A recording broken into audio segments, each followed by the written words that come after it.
社会企业的经营人的精彩分享之后呢，会不会有在场的朋友是非常蠢蠢欲动的，也想说，自己也想要来经营一个类似这样子的一个商业模式？那究竟应该要从哪里开始办起呢？或许你会觉得说，一开始需要专家给你一些指引的，那可能呢，你就非常需要这个单位的协助了，就是 MaGIC 马来西亚全球革新及创新中心。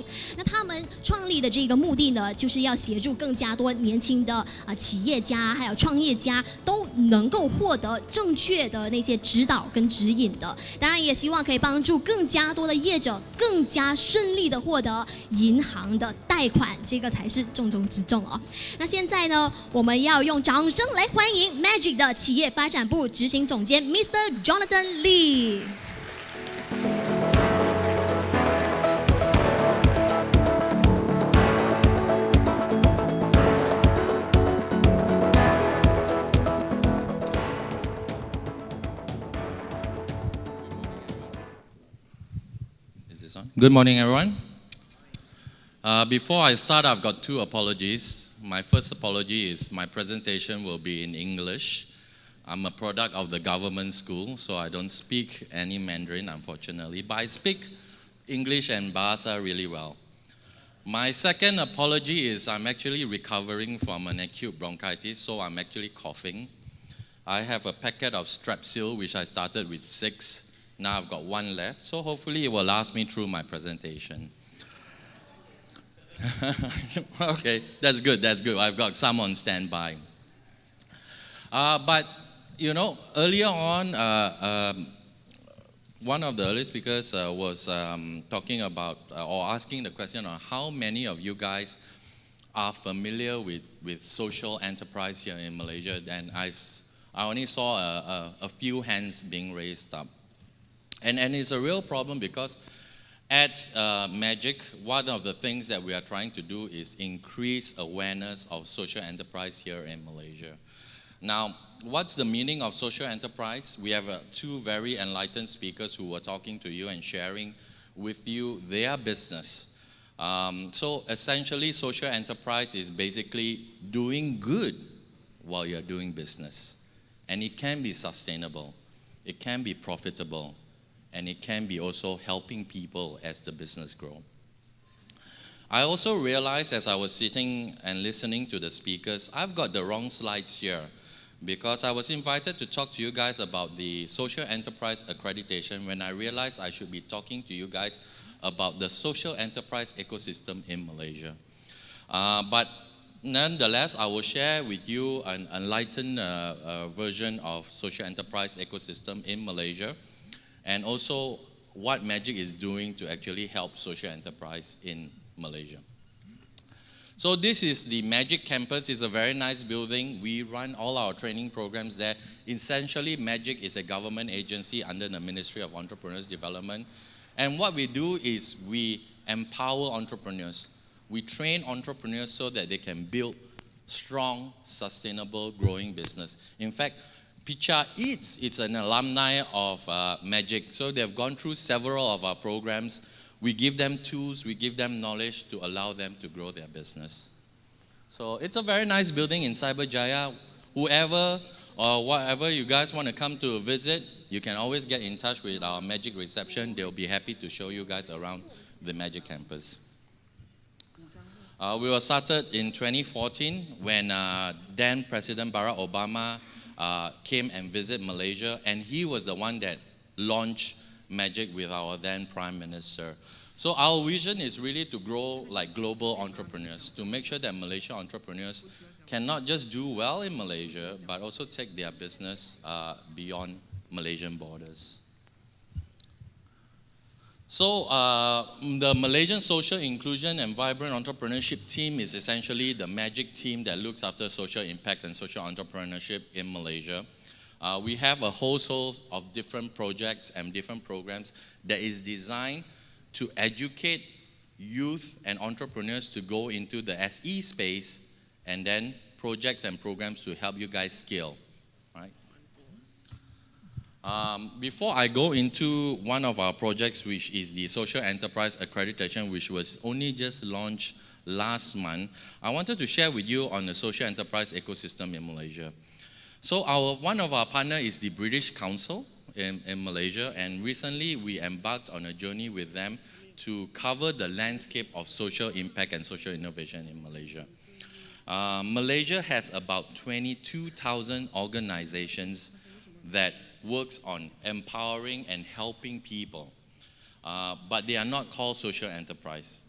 These organizations are known as foundations, societies, NGOs, and whatnot, right? But social enterprise has a very specific definition. And basically, to us, social enterprise is a business that is doing good for a specific beneficiary. So if you want to be known as a social enterprise here in Malaysia, and bearing in mind in Malaysia, there's only about 300 to 500 bona fide social enterprise, there's still a lot for us to do to grow this number. So if you want to be a social enterprise in Malaysia, you need to have these three very important elements. One, you must have a social mission. What is a social mission? A social mission means that you have a cause that you are addressing. The cause could be poverty alleviation, where you are helping B40 individuals get out of poverty. It could be saving the environment and ecosystem through recycling. It could be helping youth to get them employment. Or it could be like, our two earlier speakers, helping refugees, empowering refugees with a sustainable income through F&B, or even providing a sustainable, income for farmers who are growing, very unique artisan type rice for the market, right? So there has to be a social mission, right? Secondly, the social enterprise must have a business model. Now, what's a business model? How many of you here are familiar with business model? No? If you guys are not familiar with business model, come and register at MaGIC. We have a lot of programs on business model. Business model is basically how you make money. Because if you are an organization that only accepts donation, then you are an NGO. You are not a social enterprise. But if you are an organization that makes money, then you are a sustainable business.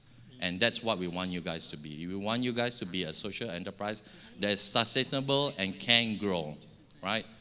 And last but not least, you must have a beneficiary. So in Picha's case, the beneficiaries are the refugees. In Langit's case, the beneficiaries are the farmers. So there must be a group of individuals that is benefiting from the social enterprise. Okay? If you have these three elements today in your business, even though you may not be known as a social enterprise, you are a social enterprise. And as such, can be accredited by the Ministry of Entrepreneurs Development. Okay? And I'll get into the details of what's the benefit of the accreditation. So the SE accreditation can be downloadable currently. The guidelines can be downloadable from two websites, the MED website and MaGIC's website, mymagic.my/SEA. And this guideline will give you a rough perspective of how you can get your social enterprise or your startups to be accredited as a social enterprise.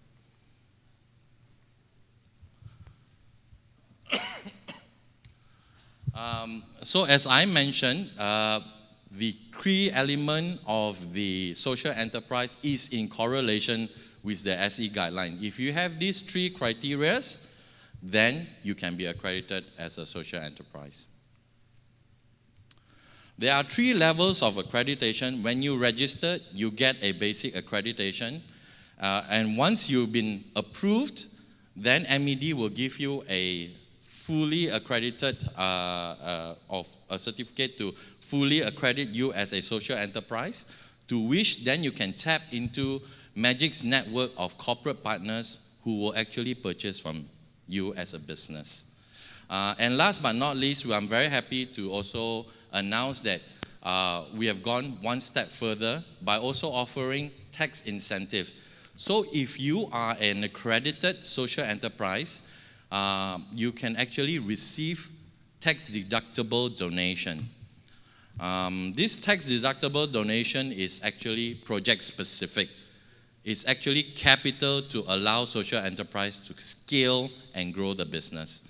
Right? So there is actually a government support for this through Lembaga Hasil that will allow donors to actually get tax incentive to donate to provide capital for social enterprise to scale. So that in itself is already a very attractive proposition. So how many of you would like to get donation to grow your business today? Not having to give up equity in your business. It is very attractive. Unfortunately, in order to get that, you have to be accredited as a social enterprise. So what are the benefits? I mean, there are 4 very strong benefits. I mentioned one of it is being the tax incentives as capital access to grow your business. But it's also, there are other benefits that comes along with this social enterprise accreditation. One of it is market access. So MaGIC works closely with a whole host of corporate partners. And also we are in talks with Bursa to get public listed company to actually procure from accredited social enterprise. Now, why would they want to do that? A lot of companies have CSR divisions, and it is a requirement as a public listed company to have a sustainable division. And most of this time, the sustainable division is the CSR division. So the CSR division comes to MaGIC on a regular basis asking us whether there are SEs that they can work with, to actually help their business to become sustainable or to showcase that the business is giving back to the community. So with these partners on board, we are trying to actually accredit more SEs so that we can deal flow these SEs to corporate partners. Langit is a great example. Langit showcased that they are already working with some of the corporate companies who are actually buying their product. But imagine if I can bring Langit to a wider audience who may require their products. They may be buying for their internal use, they may be buying for their employee use, but whatever it is, they're actually procuring products from Langit, hence increasing their income and revenue. Of course, when Langit's income goes up, who benefits? The farmers. Because the farmers are getting the lion's share of the income, right? I don't believe you guys are accredited, Langit. Not yet. So next thing you have to do is go to our website and get yourself accredited. In the process, great. Picha is actually accredited, and I believe you guys are up for re-audit soon. But we are looking for more SEs that we can help, not just accredit, but also help train and impart knowledge to help you guys grow your business. We also have a lot of funding and support. We've been actually building a network of impact investors from the region who are keen to support worthy cause. Think of them as VCs, venture capitalists, but venture capitalists with a heart. All right. So these guys predominantly are foreign investors, wants to invest in business that are sustainable, but also business that are helping the community solving a social challenge.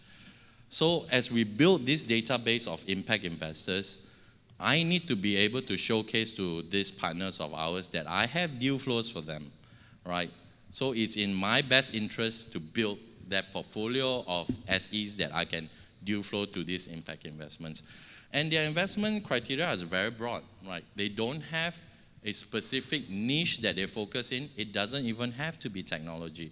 But what's important to them is business must be sustainable and there must be impact, social impact back to the community or to the market that they are serving. Okay. The SE assessment is actually not a very tedious process.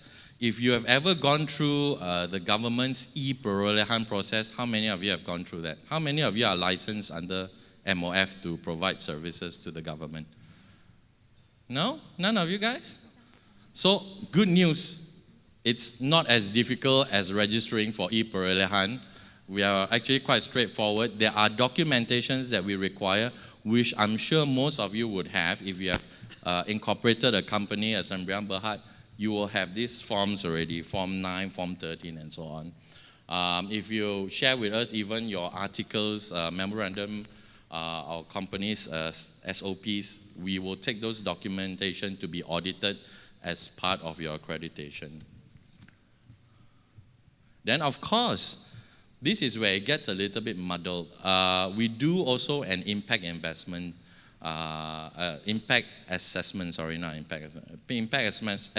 where we look at how much impact you are creating within a specific space.